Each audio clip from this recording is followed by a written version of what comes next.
Well, hello there. Brent here with Bring Your Own Tools, and on today's episode, if you want to see how we completely transform this old sad stairwell from this to this, keep on watching. Let's get started.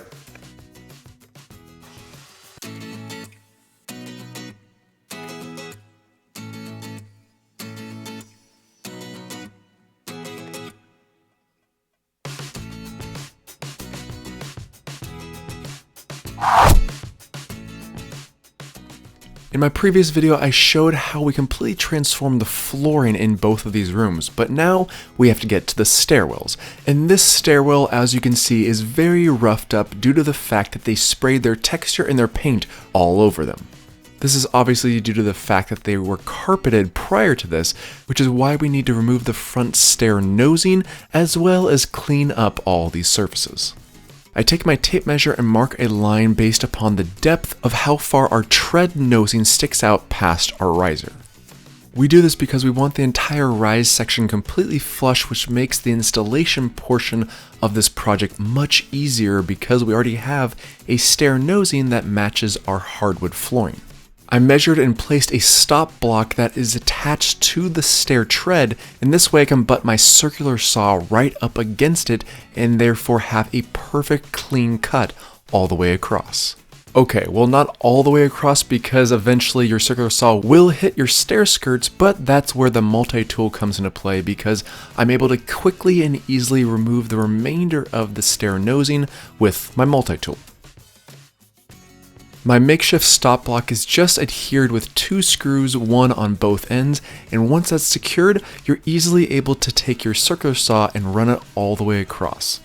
When you're coming back for the remainder, just try and make sure that multi-tool is cutting straight. Sometimes it's not the straightest tool because it bends, but you're easily able to remove any excess as needed.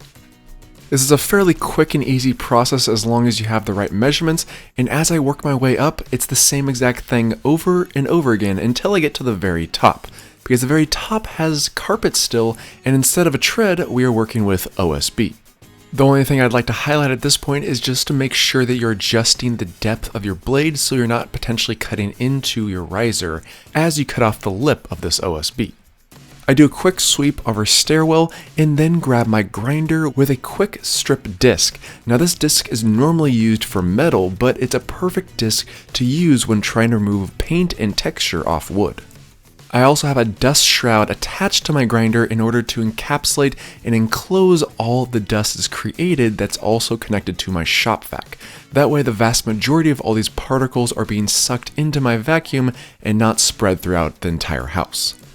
One nice feature with a shield like this is that you can actually take one side off and get extremely close to the side of the wall. Now, I can't get all the way there, but with a small amount like that, I just take my multi-tool to remove any excess that I don't want.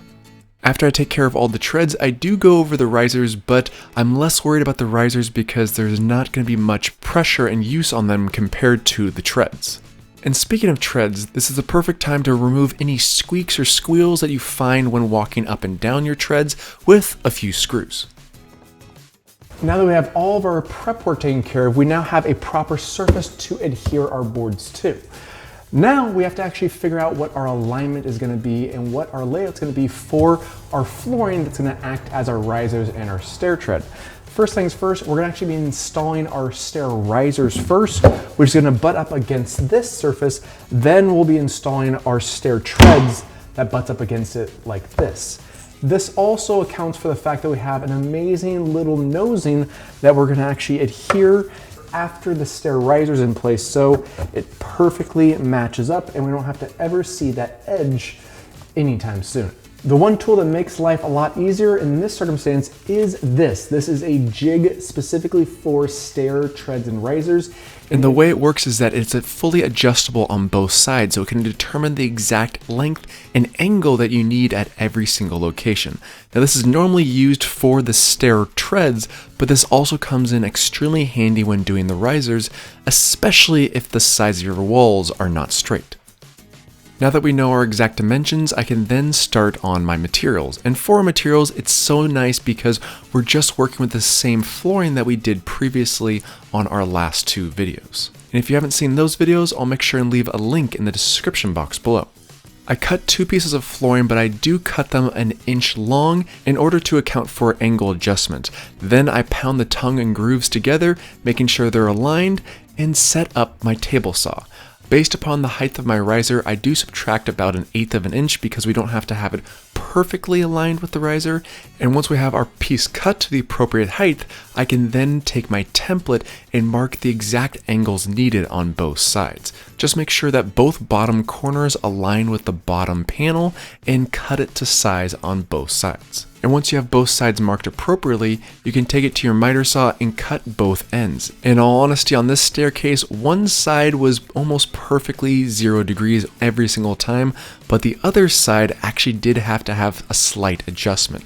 About 1/2 degree was all I needed, but that degree did count for quite a bit, especially when you want a perfectly flush fit. This stair jig really does do an amazing job at templating the exact sizes.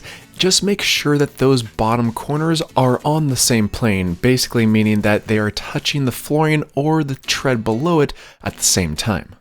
Now it's just the same process over and over again, cutting the wood 1 inch long, tapping them together, putting them through the table saw, then coming back and applying the template to the wood, and then of course cutting the ends at the appropriate angle. I was pretty conservative by making sure I wasn't cutting too much off, and therefore I did have to make a couple extra cuts, but most of them slid perfectly in place just like this. Since these cuts are so vital, you want to take your time and patience when actually measuring and cutting everything. So it does take a bit of time and energy to do that, but the process itself is extremely easy, and as long as you have the patience to do it and the tools, you can for sure take this on. But now that we have all of our risers taken care of, it's now time for our treads. And with a stair tread, it all starts with the nosing. And this nosing is coming from Flooring Direct Warehouse, which is providing all the materials for this entire project and is the reason why they're the sponsor of this week's video. The amazing thing about their nosing is that it's a perfect color match and it has a tongue and groove that connects perfectly within the flooring. That way we have a perfect transition compared to other products on the marketplace that might not actually even have the same color match that this company does. Pretty remarkable, and the fact that a square nosing is definitely a little bit more of a modern look compared to the rounded stuff is a huge factor in the long run when it comes to the desired look and feel of your space. If you're interested in checking out this beautiful engineered hardwood flooring from Flooring Direct Warehouse, I'll make sure and leave a link in the description box below. But now let's get to cutting these treads. I cut the nosing in 2 floorboards long, just like I did the risers, about 1 inch. And once I have these 3 sections taken care of, it's now time to put them all together. Now I found 2 different ways of cutting these treads. The first way was to actually just take these 3 pieces and assemble them appropriately together. After they're all assembled, I secured them as one fluid piece with just a few pieces of painter's tape. That way I know for certain that the seams won't move on me over time. At this time, I grab my template jig and place it right on top of the tread. Same thing as the stair risers, but on a flat surface, and making sure that we have the proper angle and pushed right up against those stair skirts. I then place the template right on top of our tread and make the appropriate lines. Just make sure the tip of your template matches up with the tip of the nosing. I set my table saw to the correct depth, then run the entire panel through the table saw. This automatically provides me with the exact depth that I need for this entire tread, and now all I have to do is cut both sides of the tread to the appropriate length. As noted before, you may have to do some slight minor adjustments to the angle in order to have the appropriate cut for our template line. Most of our angles were between 0 and 1 degrees, but there were a couple angles that I needed to get a little bit more drastic on, which was a 2 degree, and a 2 degree might not sound like a lot, but is drastic when you consider the size of these treads. I make sure the tread fits snugly in place and then grab the upper riser and use that as a template line to where I need to make my final cut. Now that the template line is determined, I can then take that template, bring it back to the table saw, and cut a perfect line all the way down.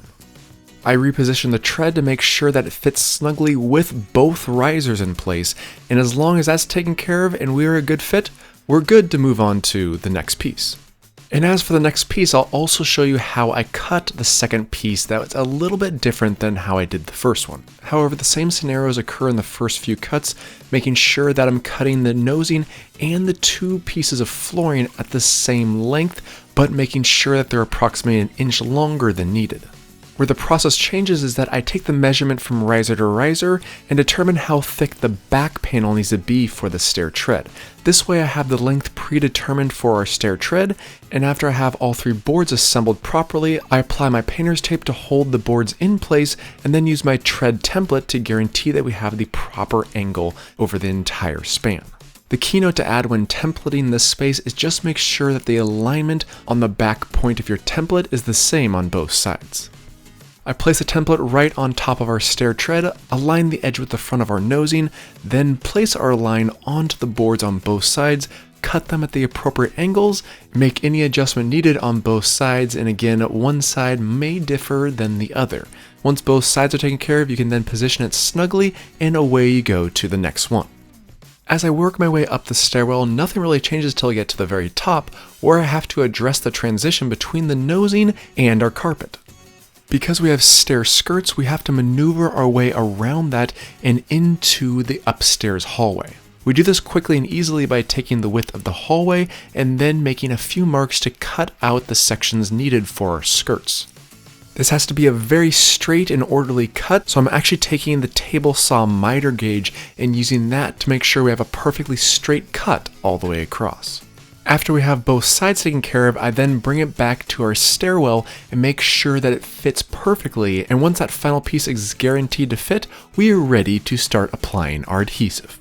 The adhesive we'll be using for this project is Bostic's Best Adhesive, and this is the same adhesive that we used for the flooring. Now we're using this adhesive because it's expensive and we have a little bit left over from our flooring, but you can certainly use a general construction adhesive if you don't have one of these just lying around.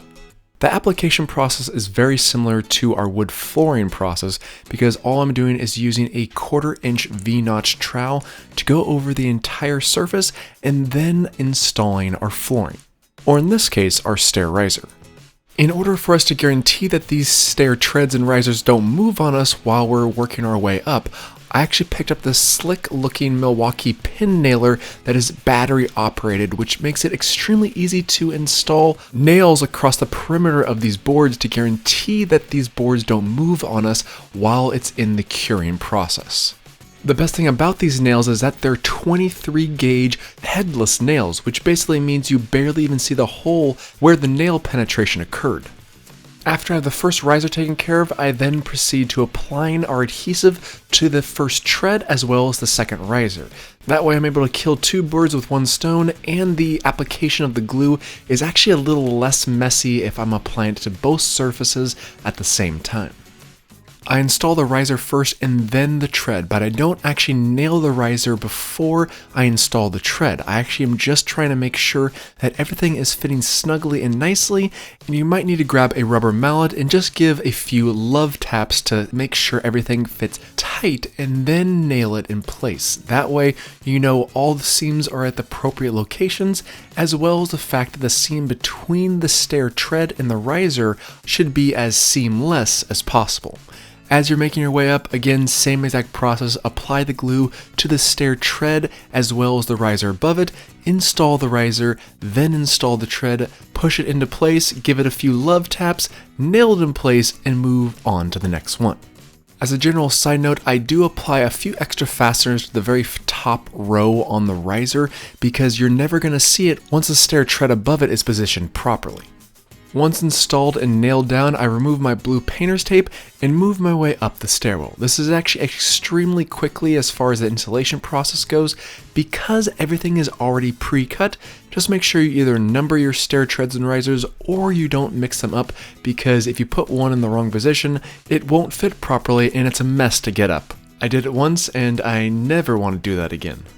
After I apply my glue to the top of the stairwell, I then place the last piece of nosing in this stairwell, make sure it's fully set and secured appropriately with a few more pin nails, and then proceed to some carpeting.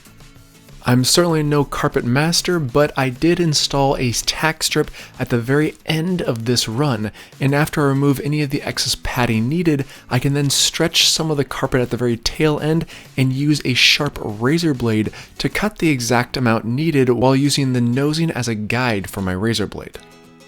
Now, of course, there is a secondary stairwell that is much shorter, which is a lot easier to do and manage, and I won't go over the entire process because the entire process is basically the same thing. But there was one key difference with one of the stair treads randomly, and that was because one of the stair treads actually had a very unique angle to it. And in order to accommodate this variance, I had to freehand my cut on the table saw and make sure it was as straight as humanly possible. Not the easiest thing to do, but just be careful and take your time when doing a cut like that in order to have a perfectly straight line all the way across your beautiful stair tread. But this was basically the only difference between the two stairwells, and therefore, after we have all the treads and risers cut, we glue and fasten them down appropriately and then move on to filling. And as for filling, we are using this Roberts wood floor filler. Now, we didn't have many seams, but there was this one seam that I just did not like, and it was a little bit excessive. Therefore, I just squeezed a little bit of this filler in, goodbye seam, and away we went. This can also be used for any of the nail holes that we had to accommodate for, but as we discussed earlier, the pin nails really don't need to be filled at all because of how small they are. But now that we have our holes and seams filled, we are done.